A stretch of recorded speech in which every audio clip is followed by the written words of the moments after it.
আসসালামু আলাইকুম। কাছে আসেন। ভালো আছেন আপনি? ভালো আছি, আপনি ভালো আছেন? হ্যাঁ ভালো। কোথায় যাচ্ছেন? বাড়ি আছি। কোন মাদ্রাসায় পড়েন? ওই যে এতিমখানার মাদ্রাসায়? এই যে এখানে? আপনি আমাকে চেনেন? আপনি ওই যে ওজুখানা করে দিলেন? হ্যাঁ আমি ওজুখানা করে দিয়েছিলাম। জি মনে আছে তো ভালোই। তারপরে আব্বা আম্মা আছে? জি। তারপরে হচ্ছে কি লাগবে আপনার বলেন? কাছে আসেন। এটা তোমার কি হয়? মাদ্রাসায় পড়ি। তুমি ওই মাদ্রাসায় পড়ো? একই মাদ্রাসায়? তা তুমি শার্ট প্যান্ট পরে বেড়াচ্ছ আর ওদের কাছে? সব ধুয়ে দিচ্ছে।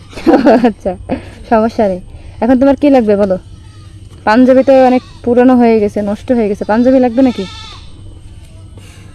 হ্যাঁ তুমি যে আমি সেই কি জানো আমি অজুখানা করে দিছি আরো মনে হয় 2 বছর আগে।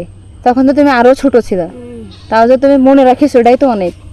আপনারা যে প্রাইলে দিয়ে মাদ্রাসার সামনে বট গাছের নিচে। মানে আপনার কিছু লাগবে নাকি বলেন? কয় পারা পড়ছেন, মুখস্থ করছেন কয় পারা?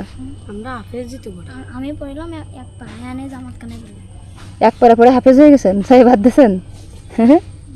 কারণ কি কষ্ট, পড়তে অনেক কষ্ট। সাইডের দিকে 3টায় উঠে তা 3টার দিকে উঠবেন আপনি, সমস্যা কি? দুদিন মাদ্রাসায় থাকলে তো কাছে। হ্যাঁ এরকম করলে হবে? পড়াশোনা না করলে রাজমিস্ত্রির কাজে দিয়ে দেবো, তখন বুঝবা কি কষ্ট, বুঝছো? কারণ কি লাগবে বলেন আপনার? তোমার বয়স কত? 10 বছর? ও আমি আর আপনি প্রায় সমবয়সী হব। আমার 11 বছর, বুঝছেন?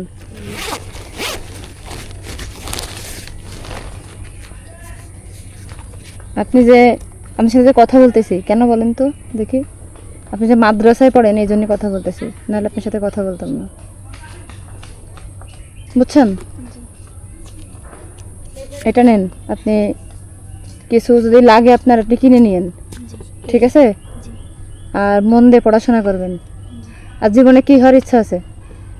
জীবনে কি হওয়ার ইচ্ছা আছে?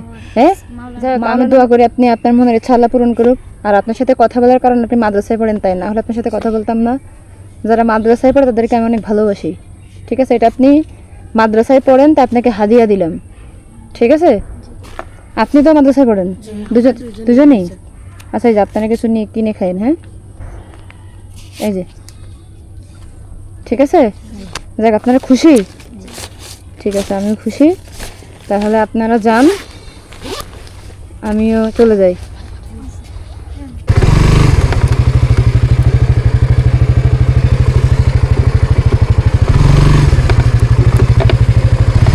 তাহলে আসি, আল্লাহ হাফেজ। হ্যাঁ